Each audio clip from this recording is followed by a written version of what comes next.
যারা আমার পুরনো বন্ধু নিশ্চয়ই দেখে চিনতে পারছেন যে আমি যেটা দেখাচ্ছি এটা আমার ছোট ছাদ বাগান। আর ওই যে দূরে রং হয়েছে হলুদ রঙের বাড়িটা, ওটাই আমার বাড়ি। আর ওর ওপরেই রয়েছে বড় ছাদ বাগান। আর এই ভিডিওর মাধ্যমে দেখাবো আমার এই ছোট ছাদ বাগানটি কোথায় অবস্থিত, অর্থাৎ কার ওপর দাঁড়িয়ে আছে। আর এই যে দেখুন, বাড়িটা অনেকটাই রং হয়ে গেছে, এখনও কাজ চলছে। তো চলুন দেখে নিই ছাদ বাগানটি কোথায় অবস্থিত। নমস্কার বন্ধুরা, আমি বর্ণালী আর আপনারা দেখছেন সবুজ ভালোবাসা।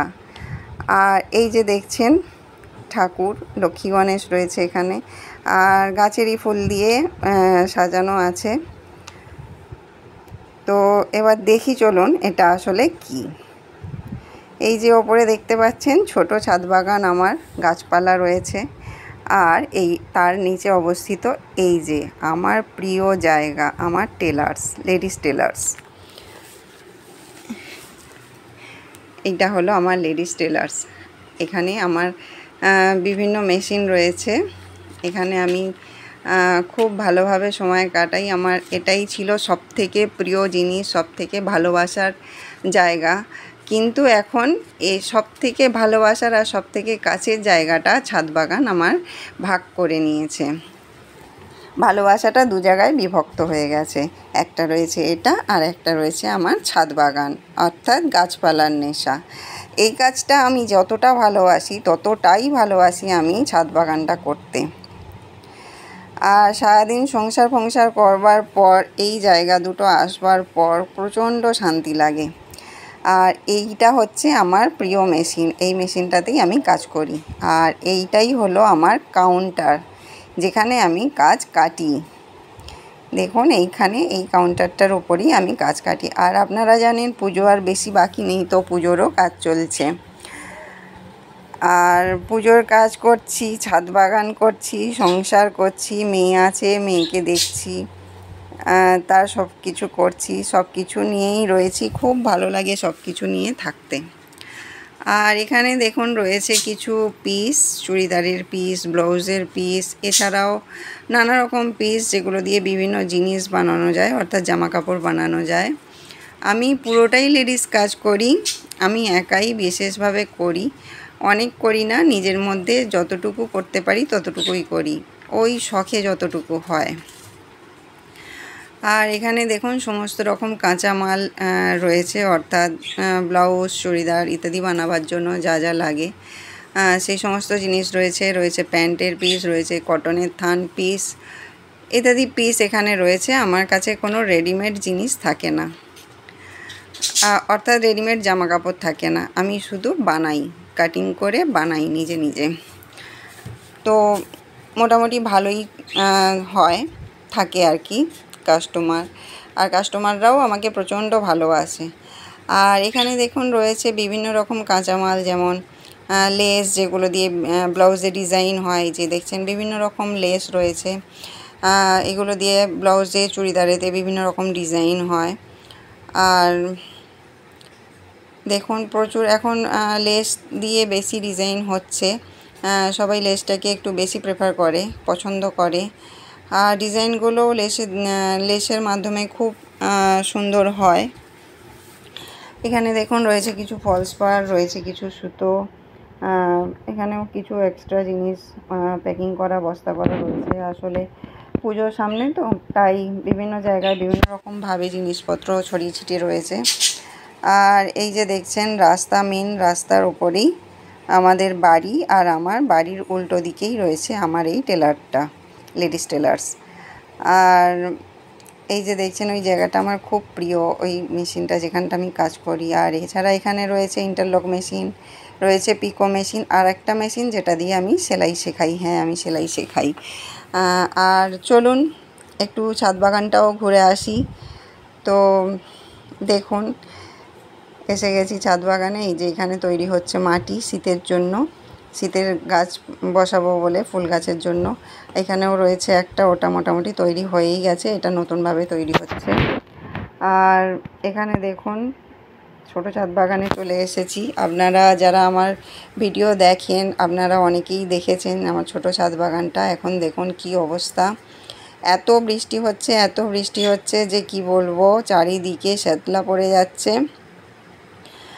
আর গাছপালাগুলো কিন্তু খুব সুন্দর রয়েছে, সবুজ সতেজ। আর এখানটা একটু আপনাদের অন্যরকম লাগছে যারা আমার ভিডিও আগে দেখেছেন। হ্যাঁ, অন্যরকম লাগার কারণ আছে, কারণ এগুলো ছিল দেয়াল দিকে, আর দেয়াল দিকে ওপরে রয়েছে শেড, আর যার ফলে বৃষ্টি হলে এদের একদম মানে শুকনোই থাকতো, একটুও জল লাগতো না, তাই এদেরকে একটু সামনে করে দিয়েছি। আর এখানে দেখুন ডেভিলস ব্যাকবোনটা কি অবস্থা, এটা চারা গাছটার ভেতরে দেখুন মাদার গাছটা রয়েছে। মনেই হবে না চারা গাছটা যে ওটা থেকে ওটা চারা বানানো হয়েছে, চারা গাছটাই মনে হবে মাদার গাছ।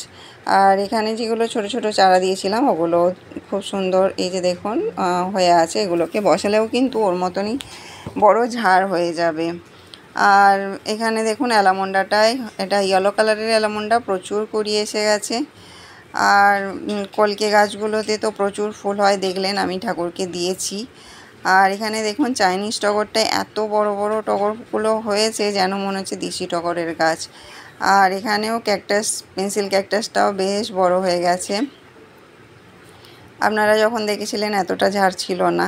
আর এখানে দেখুন এটা হচ্ছে মেরুন কালারের অ্যালামন্ডা, যেটা বেশ ডালপাড়া ছাড়িয়ে একদম ছড়িয়ে ছিটিয়ে বেশ সুন্দর হয়েছে। আর কিছুদিনের মধ্যেই কত পরিবর্তন দেখুন, এত বৃষ্টি হচ্ছে বলে গাছপালার মধ্যে এত পরিবর্তন, যেটা হয়তো আমরা যত্ন করেও হয়তো করে উঠতে পারি না। আর এখানে দেখুন ট্যাঙ্গেল হাট, যেন মনে হচ্ছে আমার জায়গা ছেড়ে দাও, এটা আমারই জায়গা, এখানে কেউ আসবে না। দেখুন ওরকম মতনভাবে ছড়িয়ে ছিটিয়ে একদম নিজে একদম পুরো চারিয়ে রয়েছে, কাউকে যেন ওখানে আসতে দেবে না। আর ট্যাঙ্গেল হাট এমন একটা গাছ যার একটুখানি ডাল হলেই আপনার ঘর ভর্তি হয়ে যায়। আপনারাও এটা বসাতে পারেন, কোথা থেকেও একটুখানি ডাল যদি নিয়ে আসতে পারেন তাহলে কিন্তু খুব সুন্দর হয়। আর ওটা যদি আপনি হ্যাঙ্গিং করে দেন তো 3 তলা পর্যন্ত নেমে যাবে, ওপর থেকে যদি হ্যাঙ্গিং দেন তো প্রায় মাটিতে চলে আসবে। এরকমই ট্যাঙ্গেল হাট একটা গাছ, বিশাল মানে ঝাড় নাবে, দারুণ দেখতে লাগে। আর এখানে দেখুন পাতাবাহার গাছটাও খুব সুন্দর হয়ে গেছে, কিন্তু এই রঙ্গন গাছটা কেন ওরকম সাদা সাদা পাতা হয়ে গেছে বুঝতে পারছি না, ওর ট্রিটমেন্ট চালাচ্ছি, দেখা যাক কবে পাতাগুলো আবার সবুজ হয়। আর এখানে জেট প্ল্যান্টটা দেখুন বেশ সুন্দর হয়েছে। আর এটা ইয়েলো অ্যালামন্ডার ডাল কাটিং দিয়েছিলাম তো সুন্দর ধরে গেছে। আর এখানেও দেখুন ট্যাঙ্গেল হাট একদম স্নেক প্ল্যান্টের গোড়ায় হয়তো কোনো সময় একটুখানি টুকরো পড়েছিল, সেখান থেকেও ছড়িয়ে ছিটিয়ে কি সুন্দর এদিক দিয়ে ওদিক দিয়ে নেমে যাচ্ছে। দেখুন খুব সুন্দর লাগে ট্যাঙ্গেল হাট যদি আপনি হ্যাঙ্গিং করেন। তো আমার ছিল হ্যাঙ্গিং, ওটাই ওই যেটা প্রথমে দেখলেন ওটা হ্যাঙ্গিংই ছিল, কিন্তু ছিঁড়ে গিয়েছিল হ্যাঙ্গিংয়েরটা দড়িটা, তাই ওটা নিচে নামিয়ে দিয়েছি। তো দেখে নিলেন ছোট ছাদ বাগানটা। তো চলে আসছি আবার নিচে, বৃষ্টি হচ্ছে, কখনো হচ্ছে কখনো থামছে, একটু ঝিঝির করে হচ্ছে। আর অনেকটা সময়ও হয়ে গেছে, এবার কাজটাও করতে হবে। তো এই যে ছিল আমার ছোট ছাদ বাগান কোথায় অবস্থিত তার ভিডিও। আর দেখলেন যে আমার ছোট ছাদ বাগান কোথায় অবস্থিত, এটা একদম আমার খুব প্রিয় জায়গা। দেখুন আর আমিও চলে এসেছি ভিডিওর প্রায় শেষ প্রান্তে। আর এতক্ষণ যারা ভিডিওটা ধৈর্য সহকারে দেখলেন তাদের অসংখ্য ধন্যবাদ। আর ভিডিওটা যদি ভালো লাগে তাহলে লাইক কমেন্ট শেয়ার করবেন, আর সাবস্ক্রাইব করে বেল আইকনটা প্রেস করে দেবেন যাতে আমার নতুন ভিডিওগুলো খুব দ্রুত আপনাদের কাছে পৌঁছে যায়। আপনারা সকালে খুব ভালো থাকবেন আর সুস্থ থাকবেন এই কামনা করি। আর এই বলেই এখানে ভিডিওটি শেষ করলাম। আপনাদের কেমন লাগলো অবশ্যই জানাবেন কিন্তু। টাটা।